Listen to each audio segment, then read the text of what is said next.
Assalamualaikum warahmatullahi wabarakatuh. Kembali lagi di channel Radio Horor. Untuk kisah kali ini ada sebuah cerita dari tulisannya Filandita. Dan untuk kisah yang akan saya bawakan kali ini, sebuah kisah yang berjudul Tikungan Kematian. Sebelum kita lanjut ke ceritanya, tekan dulu tombol like video ini dan jangan lupa tekan juga tombol subscribe channel ini. Nyalakan juga lonceng notifikasinya agar tidak ketinggalan cerita-cerita lainnya. Dan seperti apa untuk kisah kali ini? Langsung saja kita masuk ke ceritanya.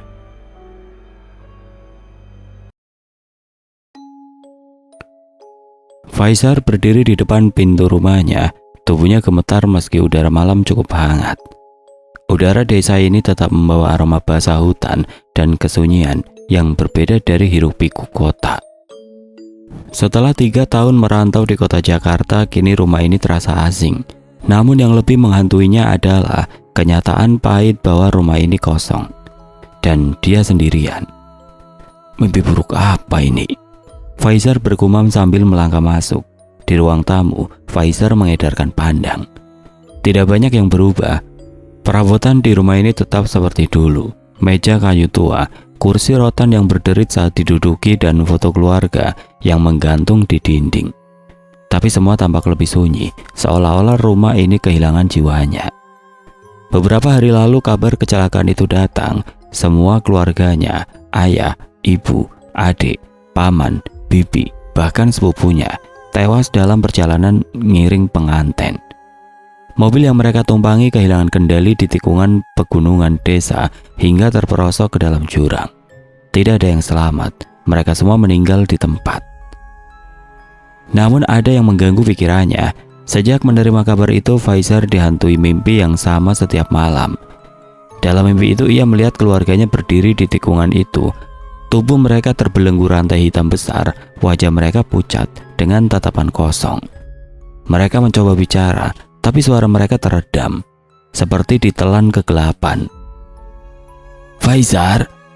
Suara seorang tetangga, Pak Samin, memecah lamunan. Pria tua itu berdiri di depan pagar, membawa obor kecil untuk penerangan. Iya Pak, ada apa Pak? Faizar mendekat. Pak Samin menghela nafas panjang. Sudah dengar soal tikungan itu? Faizar mengangguk. Itu yang membuat keluargaku. Bukan pertama kali, potong Pak Samin dengan nada serius. Dalam 3 tahun terakhir sudah 5 kali terjadi kecelakaan besar di sana. Semua kecelakaan itu selalu memakan banyak korban. Entah kenapa, selalu ada cerita aneh setelahnya. Faizar menatap Pak Samin, alisnya berkerut. Cerita aneh apa, Pak? Orang-orang yang meninggal di sana katanya sering terlihat, bukan hanya dalam mimpi, tapi juga di dunia nyata. Mereka seperti tidak bisa pergi. Jantung Faizar berdegup kencang. Ia teringat mimpi-mimpinya, apakah itu lebih dari sekedar bunga tidur. Kalau kau ingin tahu lebih jauh, coba datang ke tikungan itu malam ini, lanjut Pak Samin. Suaranya setengah berbisik. Tapi hati-hati, banyak yang bilang ada sesuatu di sana yang tidak menginginkan orang tahu. Tapi itu bisa mengancam keselamatanmu. Aku tarik ucapanku, jangan ke sana, ibu Pak Samin. Malam itu di suasana yang hening dan tenang, ia memutuskan untuk pergi ke tikungan itu. Jalanan desa begitu gelap, hanya diterangi oleh bulan sabit di langit yang tersabut awan tipis. Tikungan itu berada di jalan menurun, diapit oleh tebing batu di satu sisi dan jurang gelap di sisi lain. Saat ia tiba, udara terasa berat. Keheningan yang aneh melingkupi tempat itu, seperti suara hutan dan binatang mendadak terhenti. Di sisi jalan, ia melihat banyak serpihan kaca yang berkilauan terkena cahaya bulan. Namun yang membuat bulu kuduknya meremang adalah bayangan samar di tengah tikungan. Bayangan yang berdiri diam, seperti menunggu. Faizar! Suara serak itu terdengar, memanggil namanya. Ia menelan ludah, itu suara ibunya. Tapi bukankah semua orang pun tahu kalau ibunya sudah tiada? Bahkan tadi dia baru mengadakan tahlil hari ke-7 kematian keluarganya. Faizar melangkah maju. Nafasnya tercekat. Saat ia mendekat, bayangan itu perlahan menoleh. Wajah yang dikenalnya, tapi wajahnya nyaris hancur di sisi kanan, penuh dengan darah. Di balik punggung sosok serupa ibunya itu, rantai hitam besar tampak mencengkeram tubuhnya. Tidak hanya itu, sosok-sosok lain yang tersembunyi dalam gelap perlahan muncul, mengulurkan tangan yang berdarah-darah, berteriak bersautan meminta pertolongan. "Tolong kami, bawa pergi." Dan Faizar menyadari sesuatu, mereka semua menunggu dirinya. "Kenapa ini terjadi?" Suara Faizar hampir tenggelam oleh desiran angin malam yang dingin menusuk tulang. Kakinya gemetar, tapi ia memaksakan diri untuk berdiri tegak, menatap sosok-sosok samar di hadapannya. Ibunya yang terbelenggu rantai hitam menatapnya dengan mata penuh kesedihan. "Faizar, tolong kami." Suaranya pecah, parau seperti ditelan waktu, tangannya terulur, kurus dan penuh luka. Langkah Faizar tersendat. Ada sesuatu yang membuatnya ingin mendekat, tapi naluri di dalam dirinya berteriak untuk lari. "Bagaimana? Apa yang terjadi?" Suaranya bergetar. Tiba-tiba angin berhenti. Sunyi menggantung seperti jaring laba-laba, membuat seluruh tubuhnya kerasa kaku. Lalu dari dalam jurang terdengar suara gesekan seperti kuku tajam yang menyeret batu. Serak, serak. Faizar menahan nafas. Jantungnya berdetak begitu keras hingga ia bisa mendengar di telinganya. Dari bayangan jurang gelap, sesuatu muncul. Sosok hitam pekat, tubuhnya busuk, dipenuhi daging yang terkelupas dan tulang yang menyembul. Kepalanya meneleng, seolah sedang memeriksa Faizar, lalu ia tersenyum. Jika itu bisa disebut senyuman. Gigi runcing berwarna kuning menjulur dari bibir yang robek. "Shh, jangan bertanya terlalu banyak." Suara sosok itu berat, menggema di udara. "Pergi sebelum kau berakhir seperti mereka." Faizar mundur selangkah, lututnya lemas. Apa maumu?" Sosok itu tertawa rendah, nadanya menghancurkan keberanian yang tersisa di hati Faizar. "Aku menjaga mereka," katanya sambil merangkak mendekat, kuku-kukunya menggores tanah berbatu. Bau busuk menyeruak ke udara, membuat Faizar hampir muntah. "Dan aku akan menjaga agar kau tidak terlibat terlalu dalam." Ibunya menjerit. "Jangan dengarkan dia, Faizar. Tolong kami, jangan biarkan kami di sini."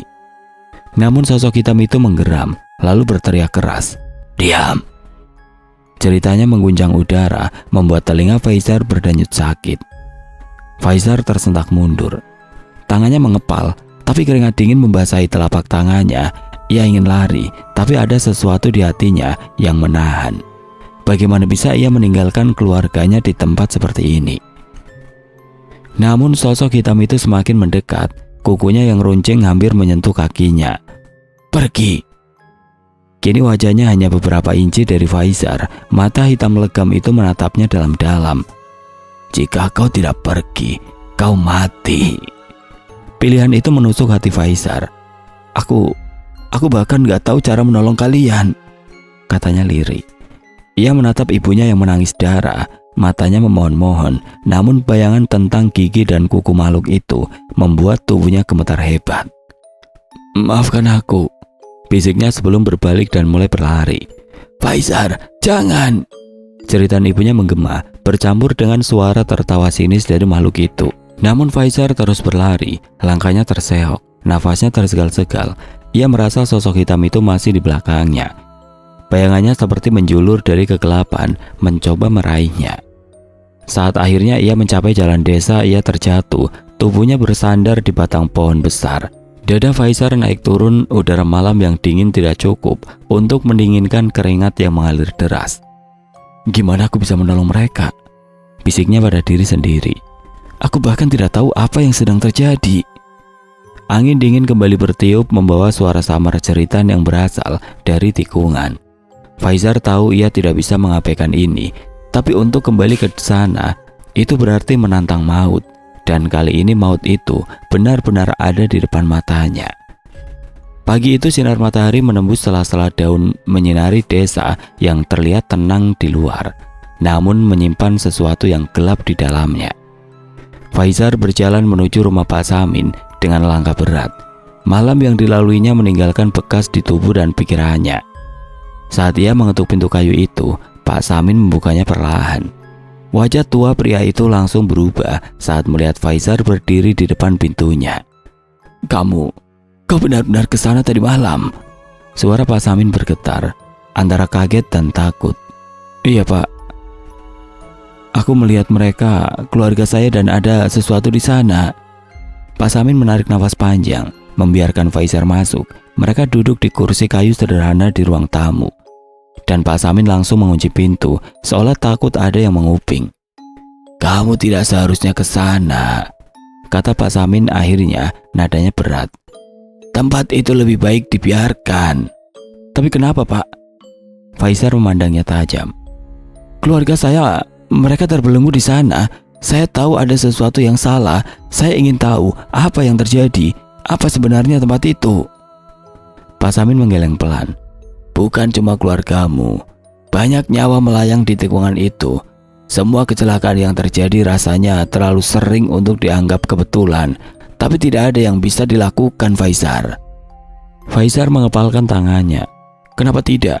Apa karena sosok itu?" Pak Samin terdiam sejenak. Matanya menatap lantai, seperti mengumpulkan keberanian untuk bicara. "Sosok itu bukan makhluk biasa. Dia kuat. Tidak ada yang berani melawan. Tapi kenapa dia ada di sana? Dan kenapa keluargaku harus terjebak seperti itu?" Pak Samin mendesah panjang. "Orang-orang di desa ini sudah lama tahu, tapi tidak ada yang mau bicara. Tikungan itu, ada sesuatu di sana. Dulu katanya itu tempat orang-orang membuat perjanjian." "Perjanjian apa?" "Untuk kekayaan, untuk kuasa, tapi balasannya nyawa." Pak Samin menatap Faizar dengan mata yang kini penuh beban. "Mereka yang mati di sana, mereka adalah tumbal. Dipilih dengan cara yang kita tidak tahu." Kata-kata itu menghantam Faizar seperti petir. Ia merasa mual. "Jadi keluarga saya dijadikan tumbal? Oleh siapa?" Pak Samin menggeleng lagi, lebih pelan kali ini. "Tidak ada yang tahu pasti. Tapi mereka yang membuat perjanjian itu, mereka tidak pernah menunjukkan diri. Yang jelas, tikungan itu jadi batas nyawa dan dunia lain." Faizar terdiam. Pikirannya penuh dengan bayangan sosok hitam tadi malam, ibunya yang menangis, rantai-rantai yang mencengkram keluarganya. "Kalau begitu, kita harus menemukan siapa yang membuat perjanjian itu. Kalau kita bisa menghentikan mereka, mungkin keluargaku bisa bebas." Pak Samin menatap Faizar dengan mata penuh keraguan. "Kau tidak mengerti, nak. Orang-orang itu, mereka mungkin sudah mati, tapi kekuatan yang mereka panggil masih ada. Dan siapapun yang mencoba melawan tidak akan berakhir dengan baik." "Tapi saya tidak bisa diam saja, Pak. Mereka keluarga saya. Kalau saya pergi sekarang, mereka akan selamanya terjebak di sana." Pak Samin menggeleng dengan berat hati. "Kalau itu keputusanmu, aku tidak bisa menghentikanmu. Tapi aku hanya bisa bilang satu hal, Faizar. Hati-hati. Kadang jawaban yang kau cari membawa lebih banyak pertanyaan, dan tidak semua pertanyaan itu dijawab." Pernyataan itu menggantung di udara, membuat udara semakin berat. Namun bagi Faizar satu hal sudah jelas. Ada yang bermain dengan nyawa keluarganya. Dan ia tidak akan berhenti sampai tahu siapa dalang dibalik semua ini. Keluar dari rumah Pak Samin, Faizar menatap tikungan di kejauhan. Udara pagi yang seharusnya menenangkan kini terasa lebih mengawasi. Ia tahu jalan yang akan ia tempuh penuh bahaya, tapi tidak ada pilihan lain. Ia harus melangkah. Matahari mulai meninggi, tapi sinarnya terasa tidak mampu mengusir bayang-bayang gelap yang mengintai desa ini. Saat berjalan kembali menuju rumahnya, langkah Faizar terhenti. Dari kejauhan ia melihat seseorang di tikungan itu. Sosok itu mondar-mandir di tepi jalan, tubuhnya tertutup jaket hitam panjang. Gerakannya tampak hati-hati, seperti sedang melakukan sesuatu yang tidak ingin dilihat orang lain. Tangan kanannya menggenggam sebuah kantong kecil, dan ia menaburkan sesuatu ke tanah di sekitar tikungan. Apa yang dia lakukan? Gumam Faizar, nafasnya tertahan. Perasaan curiga bercampur dengan adrenalin yang tiba-tiba meluap, membuatnya nekat. Ia melangkah cepat, lalu berlari mendekati tikungan itu. Namun langkahnya ternyata terlalu keras. Saat jaraknya hanya beberapa puluh meter, sosok itu menoleh cepat. "Siapa itu?" teriak Faizar. Namun orang itu tidak menjawab. Sebaliknya ia langsung berlari menuju mobil sedan hitam yang terparkir di sisi jalan. Mesin mobil meraung dan dalam sekejap kendaraan itu melaju kencang, meninggalkan debu yang berterbangan di udara. Tunggu! Faizar berteriak sambil berlari, mencoba mengejar, namun ia hanya bisa berdiri di tengah jalan, menyaksikan mobil itu menghilang di kejauhan. Dengan nafas tersegal, Faizar mendekati tempat sosok tadi berdiri. Tanah di sekitar tikungan tampak aneh, ada jejak lingkaran samar seperti tanda yang disengaja saat ia berjongkok untuk memeriksa lebih dekat. Ia melihat butiran kecil berwarna hitam keabu-abuan di tanah. Ia mengambil sejumput butiran itu dan membawanya ke hidung. Bau anyir langsung menyeruak, seperti darah yang sudah kering. Apa ini? Faizar bergumam, matanya menyipit, mencoba memahami apa yang baru saja ia temukan. Tiba-tiba suara kecil terdengar dari belakangnya. Kau tidak seharusnya di sini. Faizar tersentak dan menoleh cepat. Seorang nenek tua berdiri di sisi jalan, membawa tongkat kayu yang tampak usang. Wajahnya penuh keriput, namun matanya tajam seperti bisa menembus rahasia yang disembunyikan siapa saja. Nenek siapa? Apa nenek tahu tentang orang tadi? Tanya Faizar, nafasnya masih tersegal. Nenek itu mendekat perlahan, suaranya rendah tapi tegas. Aku tahu kau anak dari keluarga yang baru meninggal itu. Kau harus pergi dari tempat ini, nak. Semakin kau mendekat, semakin besar bahaya yang akan kau hadapi. Faizar menggeleng, berdiri dengan tegap. Saya tidak bisa pergi begitu saja. Saya harus tahu apa yang terjadi, siapa orang tadi, apa yang dia lakukan di sini. Nenek itu terdiam, tatapannya bergeser ke arah tikungan. Dia salah satu dari mereka yang tahu cara membuka pintu. Tapi kau tidak akan bisa menangkapnya, mereka terlalu licin, seperti bayangan. Pintu apa? Faizar menatapnya bingung. Pintu antara dunia ini dan dunia mereka, jawab nenek itu. Tikungan ini adalah celah mereka yang mati di sini, tidak pergi dengan damai. Mereka dijadikan tumbal untuk menjaga pintu itu tetap terbuka dan dia... Nenek itu mengarahkan tongkatnya ke arah jalanan yang dilalui mobil tadi. Dia salah satu yang memastikan ritual ini tetap berjalan. Jantung Faizar berdetak kencang. Jadi dia dalangnya? Nenek itu menggeleng pelan. Bukan dia, dia hanya alat. Tapi dia tahu siapa yang ada di balik semuanya. Faizar mengepalkan tangannya, frustasi. Kalau begitu, siapa dalangnya? Bagaimana saya bisa menemukan mereka? Nenek itu menatapnya tajam. Kau tidak mencari mereka, nak. Mereka akan datang padamu. Kau sudah terlalu dekat dengan rahasia ini. Angin tiba-tiba berembus kencang, membuat dedaunan di sekitar mereka berguguran. Nenek itu berbalik tanpa berkata apa-apa lagi, meninggalkan Faizar dengan pertanyaan yang semakin menumpuk di benaknya. Ia menatap jalan yang kosong, mencoba mengingat detail mobil sedan tadi, warna hitam legam, plat nomor yang samar-samar tertangkap matanya. Huruf depan D, tanda kendaraan dari kota, itu mungkin satu-satunya petunjuk yang ia miliki. Faizar menghela nafas panjang, tangannya mengepal kuat. Ia tahu misteri ini lebih dalam dari yang ia bayangkan. Tapi satu hal pasti, ia tidak akan berhenti sampai menemukan kebenaran. Faizar berdiri mematung di depan rumah, keningnya berkerut. Bayangan sekilas yang tadi ia lihat membuat dadanya berdegup kencang. Darah, apa itu hanya ilusi? Atau ada sesuatu yang benar-benar salah dengan beras-beras itu? Ibu-ibu di sekitar mobil pick-up tampak bersorak riang, mengangkat karung-karung beras 10 kiloan dengan wajah penuh syukur. Mereka saling berceloteh tentang kemurahan hati si pemberi yang sepertinya sudah tidak ada di sana. Faizar mengamati jalanan tanah tempat mobil itu sebelumnya berhenti. Bekas ban yang dalam terlihat jelas di tanah basah, menunjukkan betapa berat muatan kendaraan tadi. Namun tidak ada tanda-tanda darah, tidak ada keanehan lain. Faizar, kau kenapa berdiri di situ saja? Suara seorang ibu, Bu Sri, terdengar menyapanya. Perempuan paruh baya itu membawa satu karung beras di atas kepalanya. Tidak apa-apa, Bu, jawab Faizar, cepat-cepat memasang senyum. Siapa yang bagi-bagi beras itu ya? Bu Sri menyeringai lebar. Luar biasa ya, katanya dari orang kota. Tapi tadi kita tidak bilang namanya. Cuma bilang ini sumbangan buat warga. Alhamdulillah, kita terbantu sekali. Faizar mengangguk pelan, matanya melirik ke arah beras yang dibawa Bu Sri tadi. Ia yakin ada sesuatu yang salah. Sekarang semuanya tampak biasa saja. Dia sering bagi-bagi begitu, Bu? Tanya Faizar, suaranya serak.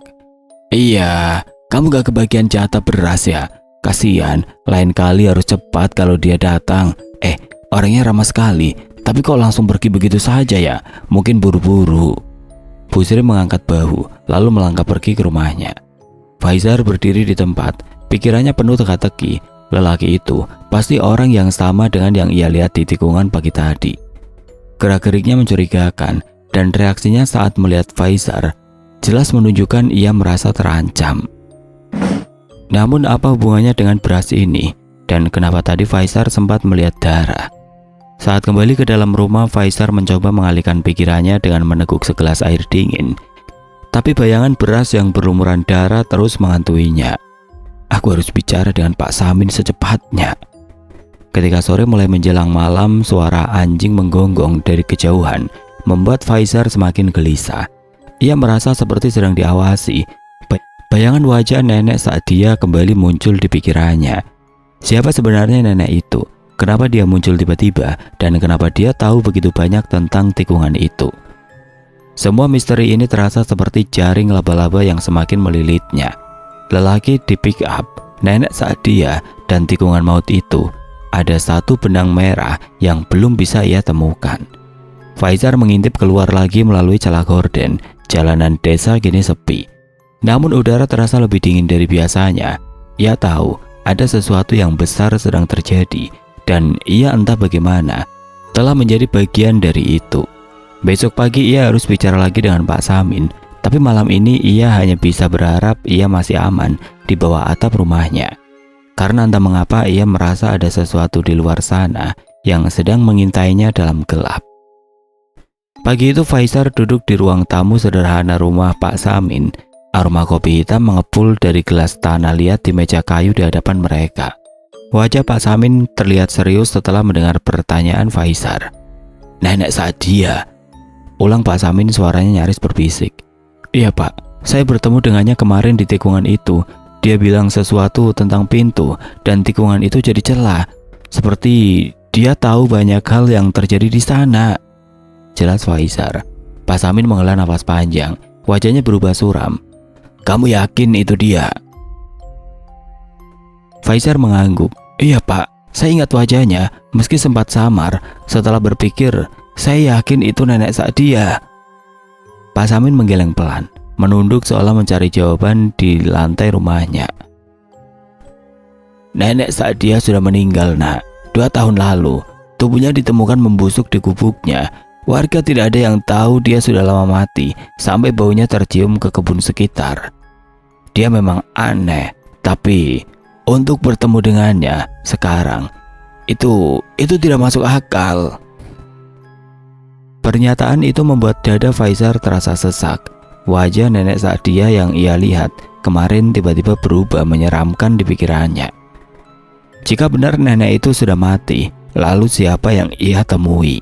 Ketegangan itu terpecah oleh suara mesin mobil yang menderu di jalan depan rumah Faizar dan Pak Samin, serempak menoleh ke arah jendela. Sebuah mobil sport berwarna hitam metalik melintas perlahan. Kaca jendelanya terbuka separuh, dan dari sana terlihat seorang pria mengenakan kacamata hitam tersenyum tipis. Pak Samin berdiri, wajahnya berubah terkejut. Atmojo, gumamnya nyaris tidak terdengar.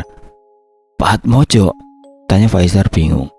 Atmojo masih ingat jalan pulang ternyata. Sudah lebih dari 5 tahun tidak pernah pulang, katanya merantau ke kota. Jawab Pak Samin sambil melangkah cepat keluar rumah. Faizar mengikuti Pak Samin ke tepi jalan. Mereka berdiri menyaksikan mobil itu berbelok masuk ke halaman rumah termegah di desa. Bangunan baru yang katanya milik seorang orang kota. Kenapa dia ke situ? Gumam Pak Samin dengan kening berkerut. Tidak butuh waktu lama warga mulai berdatangan. Penasaran dengan kembalinya Pak Atmojo, mereka berkumpul di sekitar pagar rumah megah itu, berharap melihat lebih dekat. Ketika pintu mobil terbuka, Atmojo turun dengan senyum lebar. Apa kabar semuanya? Beras yang saya kirim kemarin sudah sampai kan? Katanya dengan nada ramah. Warga yang semula bingung kini bersorak gembira. Mereka berterima kasih atas bantuan yang tidak terduga itu. Pak Atmojo kemudian berjalan ke arah kerumunan, membawa sekepok uang 100 ribuan. Ia membagikan lembaran itu satu persatu kepada warga yang mendekat. Pak Samin dan Faizar ikut maju. Penasaran saat mendapat giliran, Pak Samin tidak bisa menahan diri untuk bertanya. "Atmojo, kemana saja kau selama ini?" Tanyanya dengan nada setengah menggugat. Pak Atmojo tertawa kecil. "Aku memulai bisnis di kota, Kang. Sekarang seperti yang kau lihat, aku sudah sukses. Makanya aku pulang ke desa. Tanah kelahiran harus tetap diingatkan." "Tapi bisnis apa?" Senyum Atmojo menghilang sejenak, berganti tatapan tajam. "Itu bukan urusanmu, Kang," jawabnya datar, lalu memalingkan muka. Saat itu pintu mobil kembali terbuka. Seorang perempuan muda keluar dengan langkah anggun. Rambut panjangnya tergerai dan pakaian minim yang dikenakannya jelas mencolok di tengah suasana desa. Pak Samin memandangnya dengan bingung. "Ini siapa?" Suaranya merendah. "Istriku, Pak," jawab Atmojo santai. Pak Samin melongo. "Istri? Bukankah istrimu Ranum? Radit dan Rizka anak-anakmu itu, kemana mereka?" Pak Atmojo menatap Pak Samin lama, lalu tersenyum kecil. "Itu masa lalu, Kang. Jangan tanyakan hal yang sudah tidak penting. Buat apa menanyakan orang yang sudah mati?" Sahutnya enteng seolah tanpa beban. Pak Samin tampak ingin bertanya lebih lanjut, tapi Pak Atmojo sudah melangkah masuk ke rumah megah itu bersama wanita muda di sisinya. Faizar hanya berdiri diam, pikirannya berputar. Ada sesuatu yang tidak beres. Pak Atmojo pulang dengan gaya hidup yang terlalu berlebihan. Anak istrinya entah kemana. Benar meninggal atau pergi? Dan yang aneh lagi, Pak Atmojo seperti menghindari pertanyaan tentang bisnisnya. Faizar memijit kening. Terlalu banyak pertanyaan yang melintas di kepala hingga membuatnya mendadak pening. Ternyata Pak Atmojo ada kaitannya dengan pembagian beras aneh dan rumah megah ini. Seminggu berlalu sejak saat itu. Malam ini perut Faizar keroncongan, tidak tertahankan. Ia menggerutu kecil sambil mengamati hasil masakannya di dapur. Nasi yang terlalu banyak air kini berubah menjadi bubur yang lebih mirip adonan tidak berwujud. Dasar tangan batu, masak nasi saja gagal. Ia memutuskan keluar menuju warung sembako Bu Hani. Mie instan dan kopi saset rasanya lebih masuk akal daripada mencoba eksperimen memasak lain yang beresiko. Namun untuk mencapai warung itu, ia harus melewati rumah Pak Atmojo yang besar dan megah, berdiri mencolok di antara bangunan-bangunan desa yang sederhana. Setibanya di dekat rumah itu, langkah Faizar terhenti. Cahaya bulan redup menerangi pemandangan aneh di halaman rumah Pak Atmojo. Pria itu tampak berjalan melingkari rumahnya dengan langkah pelan, membawa sebuah nampan kecil di tangannya. Anehnya Pak Atmojo tidak mengenakan selai pakaian pun. Tubuhnya pucat, bergerak kaku seperti orang dalam kondisi setengah sadar.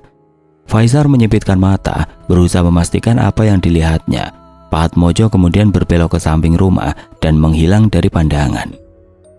Orang kaya memang kadang aneh, gumam Faizar. Mencoba menghibur dirinya sendiri, ia menghela nafas panjang, memutuskan melanjutkan perjalanan. Namun langkah kakinya terasa berat, bukan karena lelah, tetapi karena suara samar di belakangnya, seperti langkah kaki yang mengikuti. "Siapa itu?" tanya Faizar, berhenti dan menoleh ke belakang. Hanya kegelapan yang menjawab. Jalan setapak itu kosong, tidak ada seorang pun selain dirinya. Tapi perasaan tidak nyaman itu tidak kunjung hilang. Ia mempercepat langkahnya. Suara di belakangnya semakin terdengar jelas.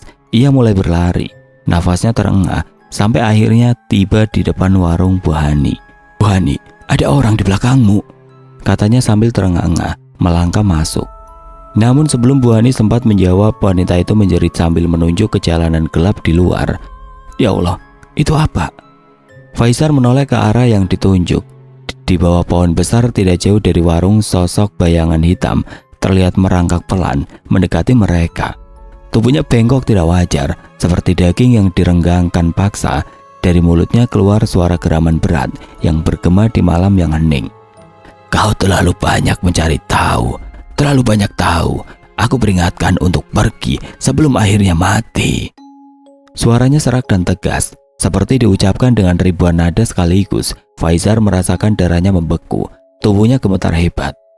Bu Hani dengan cepat menarik Faizar ke dalam warung, menutup pintu dan memasang selot. Ya Allah Faizar, apa yang sebenarnya terjadi? Dia mengejarmu ke sini. Faizar tidak langsung menjawab. Ia berusaha mengatur nafas, keringat dingin mengalir di pelipisnya. Aku nggak tahu Bu, tapi ini bukan pertama kalinya aku melihat yang seperti itu. Bu Hani dengan wajah yang tampak ketakutan melirik keluar dari celah jendela. Itu bukan manusia Faiz, itu sesuatu yang lebih gelap. Kau tahu apa yang kau hadapi? Aku belum tahu Bu, jawab Faizar lirih. Bu Hani memegang pundak Faizar, matanya memohon. Faiz, kalau kau tahu apa yang terjadi, kau harus berhati-hati, jangan sampai. Ucapan Bu Hani terputus oleh suara ketukan pelan di pintu kayu mereka. Keduanya membeku. Faizar, panggil suara lembut dari luar, nyaris berbisik. Keluar sebentar, aku ingin bicara. Itu suara Pak Atmojo. Tapi kenapa ia datang di tengah malam setelah apa yang baru saja mereka alami? Ketukan di pintu semakin intens, suara Pak Atmojo terdengar lebih keras, namun tetap terbungkus nada yang ganjil. Seperti ia berusaha menahan sesuatu. Faizar, aku tahu kau di dalam. Keluar sebentar, hanya sebentar. Kita bicara ya. Bu Hani mencengkram lengan Faizar erat-erat. Wajahnya pucat pasi. Jangan buka pintunya Faiz, itu bukan dia. Aku yakin bukan. Faizar menelan ludah, tenggorokannya kering.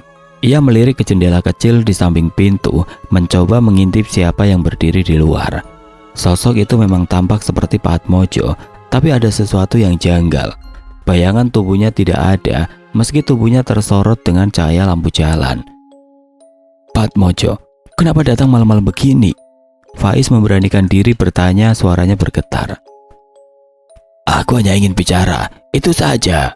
Suaranya tetap tenang, tetapi ada getaran dalam nada yang membuat bulu kuduk Faizar meremang. Kau harus berhenti mencari tahu Faizar. Kau terlalu dalam, kau tidak paham apa yang sedang kau hadapi. Bu Hani memutar tubuh Faizar, memaksanya menjauh dari pintu. Faizar, jangan dengarkan dia, jangan buka pintu itu, apapun yang terjadi. Namun Faizar merasa ada sesuatu yang harus ia ketahui. Pak Atmojo, kalau memang aku tidak boleh tahu kenapa, apa yang sebenarnya terjadi di tikungan itu, dan kenapa aku selalu melihat hal-hal aneh sejak kau pulang. Pak Atmojo tertawa kecil dari balik pintu, tapi tawanya terdengar getir, seperti seseorang yang terpaksa membohongi dirinya sendiri. Itu bukan urusanmu Faizar. Tapi kalau kau tidak berhenti sekarang, mereka akan datang untukmu. Mereka siapa? Faizar mendekati pintu, rasa ingin tahunya semakin mendesak. Ketukan mendadak berhenti, hening menguasai ruangan, seolah seluruh suara malam tersedot habis. Faizar menoleh ke Bu Hani, tapi sebelum ia bisa berkata apa-apa, pintu digedor keras, menggema seperti gemuruh petir. Buka pintu Faizar! Teriak suara yang kini berubah. Suara itu berat, serak dan penuh kemarahan, tidak lagi seperti Pak Atmojo. Bu Hani menjerit, mundur ke sudut ruangan. Dia bukan manusia Faizar, kau harus pergi dari sini. Gedoran terus berlanjut, disertai suara retakan pada kayu pintu. Faizar mundur dengan tubuh gemetar, lalu melihat ke jendela. Di luar, bayangan besar muncul di bawah pohon. Sosok itu tidak lagi seperti manusia. Tubuhnya hitam legam, matanya merah menyala, dan mulutnya menyeringai lebar dengan taring panjang. Kau tahu terlalu banyak, dan waktumu hampir habis. Desis suara itu dari luar, melampaui batas logika manusia. Faizar merasa tenggorokannya tercekat. Ia tidak bisa tinggal diam di sini. Bu Hani, ada jalan keluar belakang. Bu Hani menunjuk ke arah dapur dengan tangan gemetar. Lewat sana, tapi cepat. Faizar berlari ke dapur, membuka pintu kecil di belakang. Di luar kegelapan malam terasa lebih pekat, dan udara dingin menyeruak, menusuk tulang. Ia menoleh sekali lagi ke arah Bu Hani yang masih memeluk dirinya sendiri di sudut. Bu Hani, kunci pintu ini baik-baik, jangan buka apapun yang terjadi. Bu Hani mengangguk dengan air mata berlinang. Hati-hati Faiz. Dengan nafas tertahan, Faizar melangkah keluar, meninggalkan warung kecil itu. Di kejauhan ia mendengar langkah berat yang mengejarnya, diiringi suara geraman yang menggema di antara pepohonan. Faizar tahu, malam ini bukan hanya tentang lari dari sosok mengerikan itu. Ia harus mencari kebenaran sebelum semuanya terlambat. Suara jeritan Bu Hani terdengar. Faizar ingin berbalik arah, tapi sepertinya dia terlalu pengecut untuk itu. Langkahnya tanpa arah, berbelok ke sisi kanan. Entah bagaimana ceritanya, dia sudah berdiri di sebuah musola kecil yang terbengkalai. Musola yang dulu menjadi tempatnya belajar mengaji. Faizar meringkuk di sudut ruangan gelap. Tangannya merogoh saku, mengambil handphone dan menyalakan flash. Sebuah robekan kertas tidak sengaja terpegang. Faizar mengambilnya. Robekan Al-Quran. Isinya membuatnya tertampar. Hasbunallah wa ni'mal wakil, ni'mal maulana wa ni'man nasir. Faizar malu. Dia terlalu takut menghadapi semuanya, padahal ada Allah sebaik-baiknya penolong baginya. Kini hatinya penuh tekad. Dia keluar dari musola dengan menggenggam secari robekan Al-Quran itu. Dia pulang sambil membisikkan zikir yang entah sudah berapa lama tidak keluar dari lisannya. Pagi itu desa digemparkan dengan penemuan mayat Bu Hani. Kabar itu tersebar cepat, menembus udara pagi yang sepi, membuat semua warga keluar rumah, berlari menuju tempat kejadian. Faizar yang mendengar kabar itu dari seseorang tetangga yang lewat, segera bergegas menuju TKP. Hatinya berdebar kencang, seakan ada firasat buruk yang menanti. Sesampainya di lokasi, Faizar terdiam. Tubuhnya membeku. Apa yang ia lihat membuat perutnya mual. Tubuh Bu Hani tergeletak di tanah, namun bukan dalam keadaan yang wajar. Bagian tubuhnya tampak tercabik, seolah dihancurkan oleh kekuatan yang tidak manusiawi. Darah bercacaran di sekitar mayatnya, menodai tanah dan rumputan. Warga yang ada di sekitarnya tampak panik, beberapa menangis ketakutan.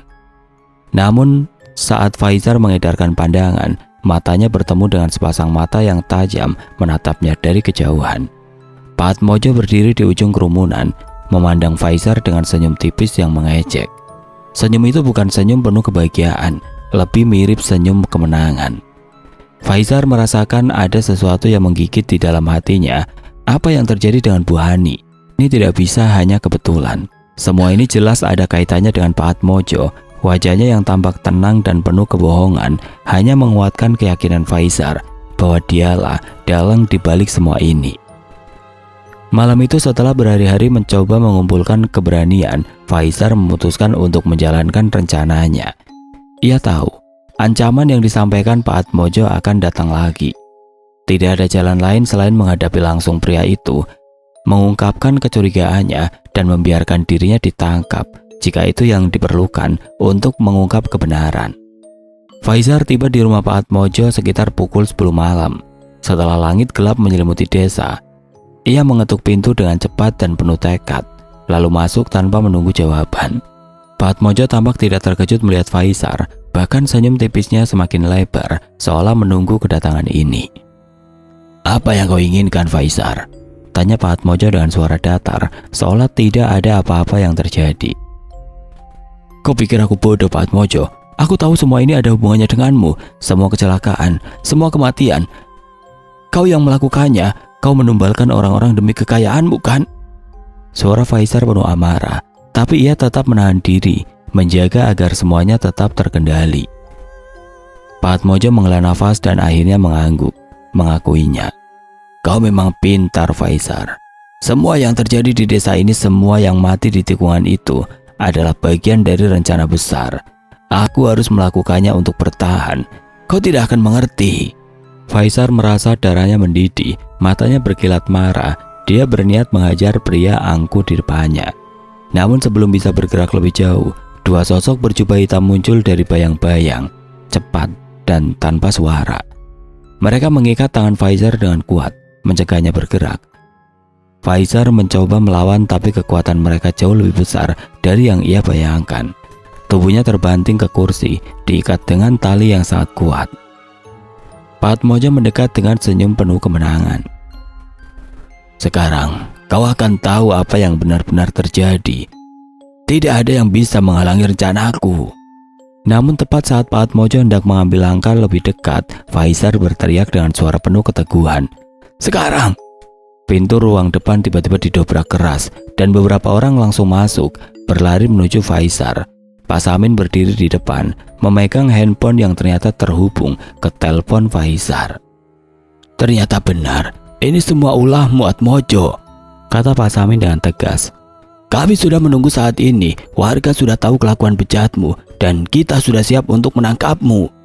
Pak Atmojo tersentak, wajahnya langsung berubah panik, tapi ia segera mencoba menyembunyikan ketakutannya dengan senyum kecut. Ini tidak akan berakhir seperti yang kalian pikirkan, katanya, suara seraknya menggema. Namun Pak Samin sudah tidak memberikan ruang untuk bicara lagi. Ia mengangkat sebatang tebu hitam yang sudah dipersiapkan, disertai beberapa helai daun bidara yang terletak di atas meja. Dua hal yang sangat ditakuti oleh Pak Atmojo. Begitu melihatnya, wajah Pak Atmojo berubah pucat dan tubuhnya mundur sejenak. Tebu ireng dan bidara merupakan pantangan yang akan melunturkan ilmunya. Jangan dekat-dekat, teriaknya panik. Terlambat. Pak Samin menjawab dengan tegas, menahan Pak Atmojo yang mencoba lari. Kami sudah tahu semua tentangmu, dan kali ini tidak ada lagi tempat untuk lari. Warga mulai berdatangan, mengerumuni rumah Pak Atmojo. Ada yang membawa kayu, ada yang memegang alat-alat pertanian, semuanya bersiap untuk menangkap dan mengadili orang yang selama ini telah mengorbankan mereka demi kekayaan. Pak Atmojo yang kini terlihat ketakutan tidak bisa lagi menghindar. Ia telah kehilangan kendali. Semua ini harus berakhir sekarang, kata Pak Samin dengan keteguhan yang tidak bisa dibantah. Brakwiryo, jangan diam saja, habisi mereka, jerit Pak Atmojo. Pintu-pintu ruangan terhempas, membuka dan menutup sendiri. Angin berembus kencang, udara terasa berat, pengap, dingin menusuk tulang. Meski tanpa bicara, pikiran warga sama. Ada yang datang. Faisar tidak gentar. Ia berseru pada warga. Hasbunallah wa ni'mal wakil, ni'mal maula wa ni'man nasir. Faisar yang sudah dilepaskan dari ikatan kini berdiri angkuh. Dia yakin Tuhan bersamanya. Faisar berdiri paling depan. Dada yang berdegup dipaksa untuk teguh. Pandangan mata menatap tidak lekang ke arah ruangan yang berkedip. Suara geraman terdengar tidak asing. Namun kali ini dia sudah siap. Sosok bertubuh busuk itu lalu muncul. Matanya berkilat merah penuh amarah. Dia menggeram lagi, mengatakan, "Kau sudah aku peringatkan." Namun Faisar tidak mau gentar. Dia menatap dengan tatapan menantang. "Aku tidak lagi takut mati." Sosok itu mempercepat langkah melangkah mendekati Faisar. "Bantu aku dengan zikir," titah Faisar pada yang lain. Warga yang ada menggemakan zikir bersamaan dengan takbir. Faisar berlari mendekati sosok yang kini tumbang dan terseok. "Kau kepanasan?" tanya Faisar dengan sorot mata dingin. "Meski api dendam ini cukup membakarmu, tapi biarkan ayat Tuhanku yang menghanguskanmu. Nyah kau ke neraka." Faisar menyiramkan sebotol kecil air ruqyah yang di dalamnya direndami secari kerobekan Al-Quran yang dia temukan sebelumnya. "Nyah, Allahu Akbar." Bersamaan dengan itu Pak Samin juga memukulkan tebu ireng dan bidara secara bergantian ke tubuh Pak Atmojo dan dua orang berjubah hitam di sana. "Tidak, jangan, perjanjian ini tidak boleh berakhir. Hartaku, kekayaanku," imbunya histeris, seolah takut kehilangan semuanya. Sementara sosok yang kini berhadapan dengan Faisar menggelepar terbakar api. Dia menunjuk Pak Atmojo dengan amarah. "Tuanku tidak akan membiarkanmu hidup," serunya lantang sebelum api itu benar-benar membuatnya jadi debu. Pak Atmojo terkulai lemas. "Sialan kalian," umpat Pak Atmojo. "Tolong!" Suara teriakan wanita terdengar dari lantai 2. Faisar dan warga bergegas pergi meninggalkan Pak Atmojo dan dua anak buahnya yang kini terkulai tanpa tenaga. "Astagfirullah," seru Faisar saat membuka pintu. Seorang wanita tanpa busana hanya tertutup selimut hitam tampak pucat. "Bawa aku pergi. Dia memaksaku tidur dengan setan. Aku takut," mohon wanita yang ternyata adalah istri Pak Atmojo itu. Faisar menggenggam kimono tebal, mengulurkan ke arah istrinya Pak Atmojo yang terisak dalam ketakutan. Wanita itu tampak kedinginan, tubuhnya gemetar saat menerima kain itu, matanya kosong, seolah tidak mampu memahami kenyataan yang baru saja terjadi. "Tenang, ini akan segera berakhir," kata Faisar dengan lembut, meskipun hatinya bergejolak, masih tidak bisa percaya apa yang telah terungkap di malam yang mencekam ini. Didampingi oleh beberapa warga yang masih terperangah oleh peristiwa luar biasa yang baru saja mereka saksikan, Faisar menuntun istri Pak Atmojo keluar dari rumah megah yang kini terasa lebih seperti penjara, lebih seperti istana yang menyiksa daripada tempat tinggal. Warga berbisik pelan, masih terkejut dengan semua yang terjadi. Ketika langkah mereka menuruni tangga, suasana menjadi mencekam. Mereka seperti terkurung dalam kesunyian yang tidak wajar. Sesampainya di lantai dasar, Faisar terkejut sebab Pak Atmojo bersama dua anak buahnya tidak ada lagi di sana. Seolah mereka menghilang tanpa jejak, seperti angin yang menghembus begitu saja, meninggalkan ruang kosong yang tidak terisi. Warga mendesis kebingungan dan ketakutan mulai merayap dalam hati mereka. "Kita harus mencari mereka, jangan biarkan mereka lolos," seru Pak Samin yang sudah menenangkan diri setelah beberapa detik sebelumnya hampir terkejut luar biasa. Faisar mengangguk. Bersama warga yang lain, mereka bergegas keluar dari rumah itu. Saat mereka melangkah keluar, udara malam terasa semakin dingin. Seakan alam ikut menahan nafas, menunggu sesuatu yang lebih buruk lagi. Di jalan desa yang gelap, tiba-tiba terdengar jeritan dari kejauhan. Warga yang mendengarnya saling berpandangan, ngeri. Tanpa berpikir panjang, mereka berlari mengikuti suara yang semakin keras itu. Suaranya berasal tidak jauh dari tikungan kematian. Di sana, di tikungan, Pak Atmojo dan dua anak buahnya tampak diseret oleh sesuatu yang tidak kasat mata. Tubuh mereka terangkat, melayang di udara seperti ditarik oleh kekuatan gaib yang tidak bisa dilawan. Mereka menjerit, berusaha meronta, tapi semakin lama semakin dekat dengan tepi jurang yang dalam. "Tidak, jangan bawa kami. Maaf, jika tumbal yang aku siapkan tidak sebanyak biasanya. Maaf karena ritual malam dengan istri baruku tidak berjalan dengan baik. Maaf karena aku melanggar pantangan," teriak Pak Atmojo, wajahnya penuh ketakutan, jauh dari sosok pria kaya yang sebelumnya terlihat begitu angkuh dan penuh kekuasaan. Tapi tidak ada yang bisa menghentikan nasib mereka. Tubuh Pak Atmojo dan dua pengikutnya melayang lebih dekat ke tepi jurang. Lalu dengan sekejap, mereka dilemparkan ke dasar jurang yang dalam. Suara tubuh mereka terdengar menghantam batu, membuat bergidik para saksi. Warga terdiam, tidak mampu berkata-kata, hanya bisa melihat dengan ngeri. Semua kejadian itu seperti sebuah pembalasan dari ketakutan yang jauh lebih besar dari apa yang bisa mereka pahami. Sebuah pembalasan yang datang begitu cepat, membawa mereka yang pernah menumbalkan nyawa demi kekayaan dan kekuasaan ke tempat yang paling mengerikan. Tempat yang sama di mana mereka dulu menebus nyawa orang lain. Faisar berdiri diam, pandangannya kosong, seolah mencerna semuanya. Apa yang baru saja terjadi? Adakah ini akhir dari semua penderitaan yang mereka alami? Namun di dalam hatinya Faisar tahu ini bukanlah akhir yang benar-benar menyelesaikan semuanya. Ada sesuatu yang lebih besar, sesuatu yang tidak bisa diabaikan begitu saja. Tikungan itu yang dulu tampak hanya sebuah tempat biasa di desa, kini telah menjadi simbol dari kutukan yang terus mengintai, menunggu untuk melahap lebih banyak lagi. Dengan pelan Faisar menundukkan kepala. Dia tahu, meski Pak Atmojo dan anak buahnya sudah tewas, tidak ada jaminan bahwa ketenangan ini akan bertahan selamanya.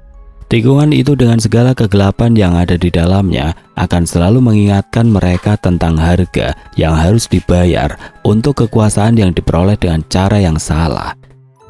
Desa itu, meskipun bebas dari teror untuk saat ini, tidak akan pernah sepenuhnya bebas dari bayangan kisah kelam yang masih membayangi.